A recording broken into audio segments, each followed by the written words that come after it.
Imagine करो, missiles हवा में है, प्लेन्स उड़ रहे, लोग बंकर में छुप रहे हैं। और ये रियल लाइफ में हुआ था जब ईरान ने इजराइल पर डायरेक्ट अटैक किया था।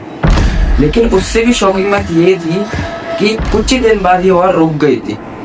किसने प्रेशर बनाया था और क्या डील हुई थी, और सच्ची में ये वॉर रुकी भी थी। जानिए तो पूरी सच्ची कहानी आज की इस वीडियो में।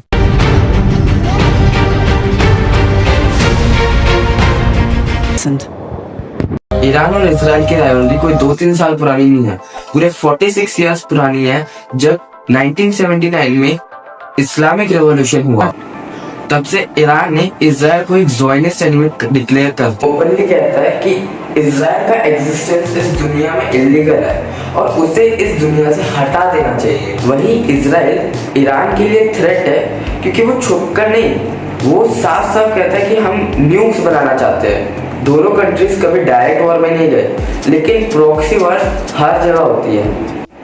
अप्रैल 2024 में इजराइल ने सीरिया के डेमस्कस में एयर स्ट्राइक किया, जहां ईरान के टॉप मिलिट्री कमांडर मोहम्मद रोजा जाहिदी मारे गए। ईरान ने जवाबी हमला किया 13 अप्रैल को। 300 से ज्यादा ड्रोन्स और मिसाइल्स इजराइल पर लॉन्च किए।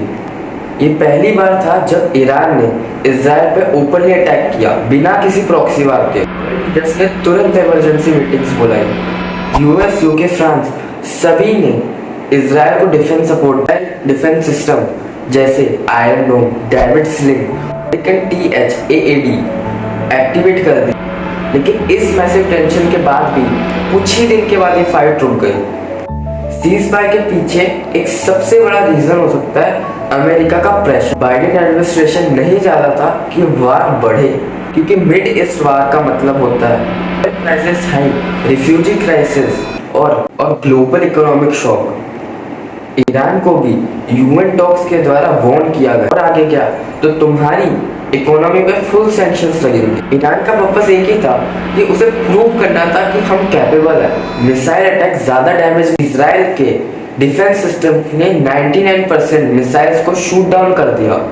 ईरान ने वर्ल्ड को दिखा दिया कि हम डायरेक्ट स्ट्राइक भी कर सकते हैं, चाहे डैमेज हो या ना हो।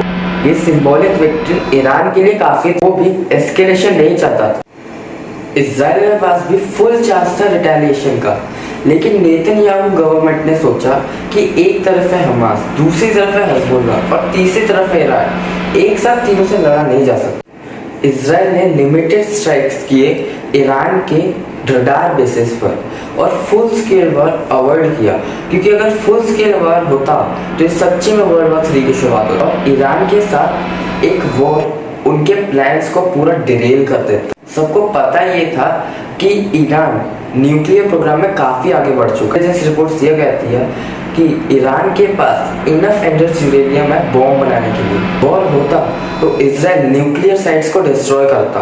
उससे पहले ईरान इजराइल पे कुछ बड़ा कर सकता। दोनों कंट्रीज म्यूचुअल डिस्ट्रक्शन सिनेरियो से बचना चाहते थे, इसलिए सीज फायर करना एक बेटर ऑप्शन था।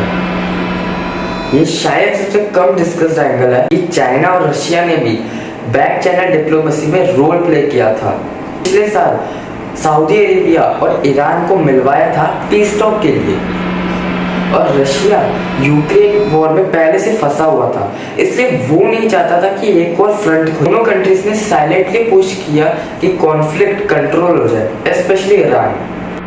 16 अप्रैल 2024 सडनली ईरान ने बोला कि हम वॉर नहीं चाहते, पर असली में सीज फायर सरफेस पर हुई है। गाजा में एयर स्ट्राइक्स अभी भी चल रही है। हिजबुल्लाह और इजराइल के बीच रॉकेट फायर अब भी होती है। अभी ईरान अपने न्यूक्लियर प्रोग्राम्स पे छुप छुप कर काम कर रहा है। इजराइल ने आयरन डोम अपग्रेड कर ली। टेक्निकली देखा जाए तो वह रुक गई है, पर प्रैक्टिकली देखे तो वह बस एक पॉज है जो कभी भी शुरुआत हो सकती है। मिडिल ईस्ट का ये टेंशन कभी फुल्ली खत्म नहीं होने वाला। जब तक ईरान न्यूक्लियर वेपन्स बनाना चाहता है, तब तक इजराइल रिएक्ट करता रहेगा। मेरे ओपिनियन में इस वॉर का असली सॉल्यूशन पावरफुल डिप्लोमेसी और रीजनल अंडरस्टैंडिंग से ही हो सकती है, नहीं तो हर 6 महीने के बाद ये वॉर दोबारा शुरू हो सकती है। आपको क्या लगता है, क्या ईरान वर्सेस इजराइल का सीज फायर परमानेंट बन सकता है?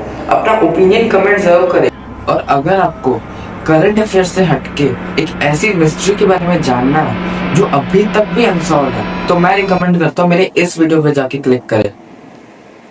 लिंक डिस्क्रिप्शन में दी है। मिलते हैं अगले वीडियो में, तब तक के लिए जय हिंद, जय भारत।